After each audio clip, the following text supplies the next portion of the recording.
اعوذ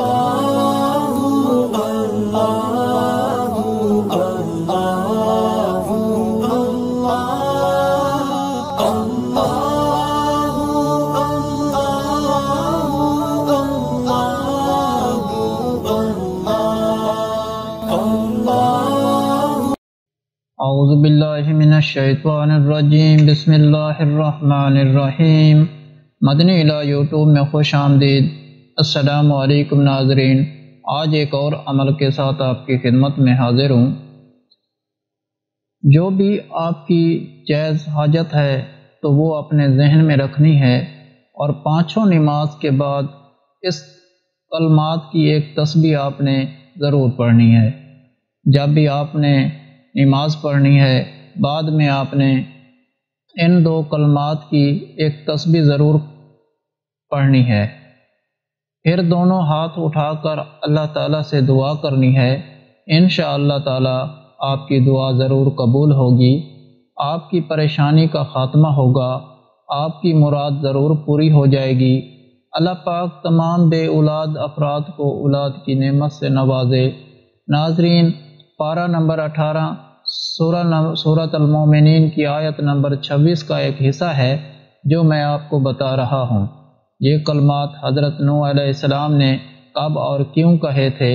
جب حضرت نوح علیہ السلام اپنی قوم سے مایوس ہو کر حضرت نوح علیہ السلام کی دعا ہے جسے پڑھ کر آپ نے اللہ تعالیٰ سے مانگا، کیونکہ حضرت نوح علیہ السلام نے اپنی قوم کو کہا، بار بار اسلام کی دعوت دی، لیکن ان کی قوم نے انہیں سخت مایوس کیا۔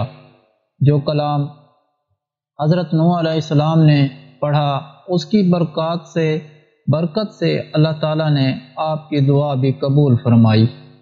پھر اللہ تعالیٰ نے آپ حضرت نوح علیہ السلام کو کشتی بنانے کا حکم دیا۔ آپ حضرت نوح علیہ السلام نے کشتی بنائی اور سب کو کشتی میں سوار ہونے کی دعوت دی، مگر چند لوگوں کے سوا سب نے کشتی میں سوار ہونے سے انکار کر دیا۔ اللہ تبارک و تعالی نے حضرت نوح علیہ السلام کی قوم کو غرق کر دیا، سوائے ان لوگوں کے جو آپ حضرت نوح علیہ السلام کی کشتی میں سوار تھے۔ حضرت نوح علیہ السلام کی بہت خاص دعا ہے جسے اللہ تعالیٰ نے ہرگز نہیں رد کیا بلکہ قبولیت کا شرف بخشا۔ حضرت نوح علیہ السلام نے جو دعا مانگی تھی وہ یہ ہے، رب انصرنی۔ اس دعا کا ترجمہ ہے کہ اے میرے رب میری مدد فرما۔ وہ کلمات ہیں جو حضرت نوح علیہ السلام نے ادا کیے۔ جب آپ نے دعا کرنی ہے تو آپ نے صرف یہ کلمات پڑھنے ہیں، رب انصرنی۔ سکرین پر بھی آپ کو لکھے ہوئے نظر آ رہے ہیں۔ آپ نے یہ کلمات، جو پہلے دو کلمات ہیں، یہ آپ نے کلمات ادا کر کے آپ نے جو ہے وہ دعا مانگنی ہے جو میں آپ کو بتا رہا ہوں۔ یہ کلمات حضرت نوح علیہ السلام نے کب اور کیوں کہا؟ جب نوح علیہ السلام نے قوم کو حق کی دعوت دی، آپ علیہ السلام ان سے فرماتے تھے، اے میری قوم، اللہ کی عبادت کیا کرو، اس کے سوا تمہارے لیے کوئی بھی عبادت کے لائق نہیں ہے۔ پھر کیا تم ڈرتے نہیں ہو دوسروں کی معبودی کرنے سے؟ اور حق کی دعوت کو آپ علیہ السلام کی قوم ٹھکراتی رہی۔ آپ کی قوم کے جو کافر سردار تھے وہ آپ علیہ السلام کو معمولی آدمی سمجھنے لگے، اور نہ کہ اللہ کا نبی، اور یہ سمجھنے لگے کہ یہ اپنی عزت اور رتبہ بنانے کے لیے یہ سب کچھ کر رہا ہے۔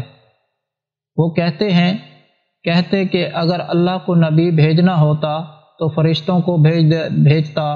ان کا ایسا خیال تھا کہ جو سارا گمراہی ہے۔ حضرت نوح علیہ السلام نے اپنی قوم سے مایوس ہو کر اللہ سے اپنی قوم سے بدلہ لینے کی دعا پڑھی، کیونکہ اللہ تعالیٰ ہی بہترین بدلہ لینے والا ہے۔ اور جو پہلے آپ کو میں نے دعا بتائی ہے وہ پڑھیں، تو آپ نے یہ کلمات پڑھنے ہیں جس کا مطلب یہ ہے کہ یعنی اے میرے رب میری مدد فرما۔ جب حضرت نوح علیہ السلام نے یہ دعا پڑھی اور اللہ تعالیٰ نے آپ کو کشتی بنانے کا حکم فرمایا، کسی بھی حاجت کے لیے دعا پڑھنے کا جو طریقہ ہے وہ میں آپ کو بتا دوں۔ اس دعا کی ڈیٹیل اور ہسٹری تو میں نے آپ کو بتا دی ہے تاکہ اس کی فضیلت سے آگاہ ہو جائیں۔ یہ دعا آپ کسی بھی حاجت یا سخت پریشانی کے حال میں جب چاہیں شروع کر سکتے ہیں۔ جو اولاد کے لیے مانگنا چاہتے ہیں وہ بھی اسی طریقے سے مانگیں گے۔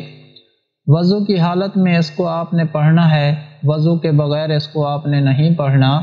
پڑھتے وقت آپ نے اپنے مقصد کو اپنے ذہن میں رکھنا ہے، جو بھی آپ کا جائز مقصد ہے، جیسے کہ اولاد کے حوالے سے، برکت کے حوالے سے، مال و دولت کے حوالے سے، آپ کی جو بھی جائز حاجت ہے وہ اپنے ذہن میں رکھنی ہے۔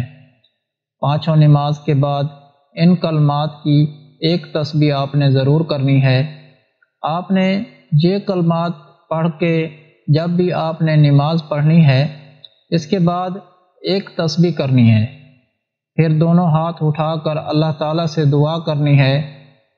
اللہ تبارک و تعالیٰ کی بارگاہ میں حضرت نوح علیہ السلام کے وسیلے سے آپ نے دعا کرنی ہے۔ انشاءاللہ آپ کی پریشانی کا خاتمہ ہوگا، آپ کی مراد ضرور پوری ہو جائے گی۔ اللہ پاک تمام بے اولاد افراد کو اولاد کی نعمت سے نوازے۔ پانچوں نماز کے بعد ان کلمات کی ایک تسبیح آپ نے ضرور کرنی ہے۔ جب بھی آپ نے نماز پڑھ لی ہے آپ نے ان دو کلمات کی ایک تسبیح ضرور کرنی ہے، پھر دونوں ہاتھ اٹھا کر اللہ تعالیٰ سے آپ نے دعا کرنی ہے۔ اللہ تبارک و تعالیٰ انشاءاللہ تعالیٰ آپ کی مراد ضرور پوری کرے گا اور آپ کو اولاد کی نعمت سے بھی ضرور نوازے گا۔